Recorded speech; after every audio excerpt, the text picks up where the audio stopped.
Hello children, I have come to again with another lesson, but this lesson is for the new chapter concept of time, and this is lesson number 1, subject social studies, and this lesson is for the students of class 3. Now I have divided this whole chapter into few objectives. What are they? What is time?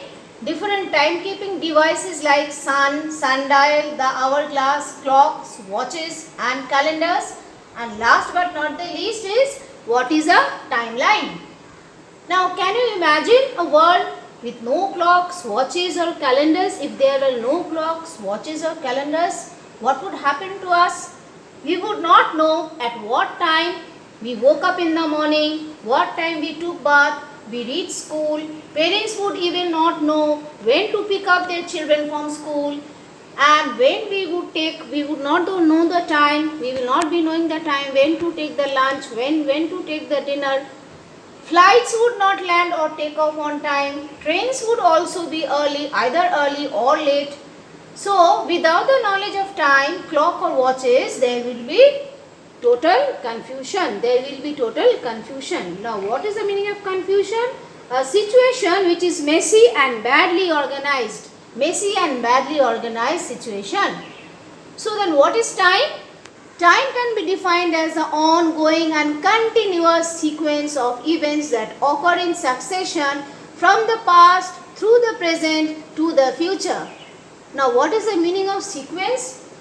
Sequence means order or succession, a particular order in which related things follow one after the other, follow each other.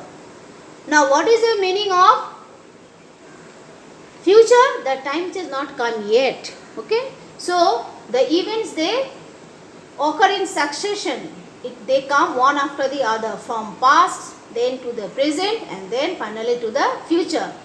What is the basic unit of time? The basic unit of time is second. And there are some other units. What are they? Minutes, hours, days, weeks, months and years. These are the other units. So, time is important. Why it is important? Because it tells us exactly at what time, when things happened or may happen. Early human beings could tell the time. How could they tell the time? They did not have clocks and watches. They told the time by looking at the sun as it crossed the sky. When the sun crossed the sky, they looked at the sun and then they could tell the time. They could also tell the time by measuring the length of their shadows. The shadow is longest when the sun rises and sets.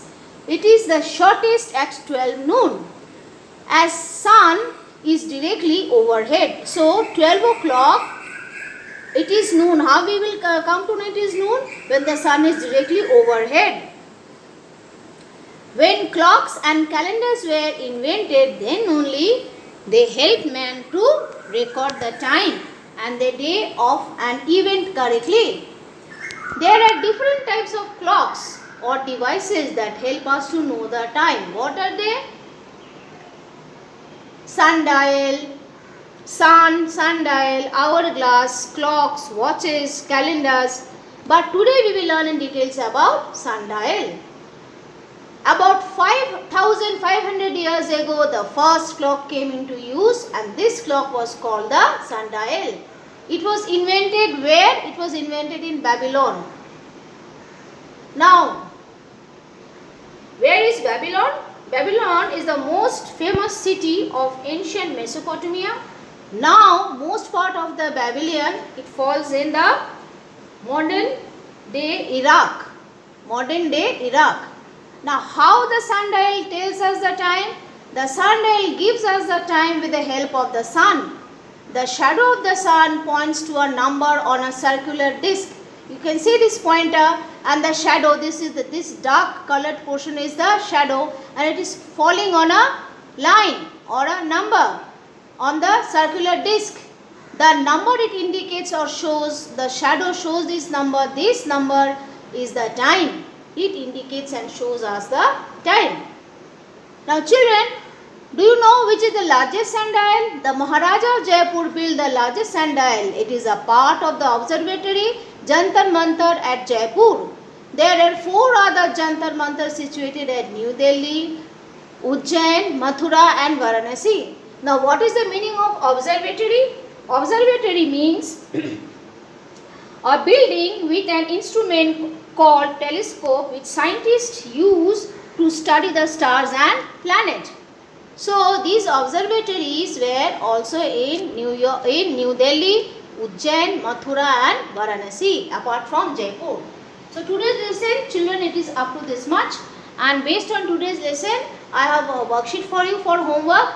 Exercise A, fill in the blanks. I have got 5 fill in the blanks, and exercise B, 4 questions. Fill in the blanks. 1. Dash is important because it tells us exactly when things happened or may happen. Number 2. The shadow is longest when the sun dash and dash. Number 3. About dash years ago, the first clock which came into use was called the dash. Number 4. The Maharaja of dash built the largest sundial. Number 5. The basic unit of time is dash. Now exercise B, answer the following questions. It has got 4 questions. Number 1. What would happen if there were no clocks and watches? Question 2. What is time? What are the units of time? Question number 3. Where and when was the earliest clock invented? What was it called? Question number 4. Where are the 5 observatories or Jantar Mantar situated in India? So this is the homework for you, children. Please do this homework in any old exercise books which you have at home. When the school will reopen, I will do the corrections. Thank you. God bless you.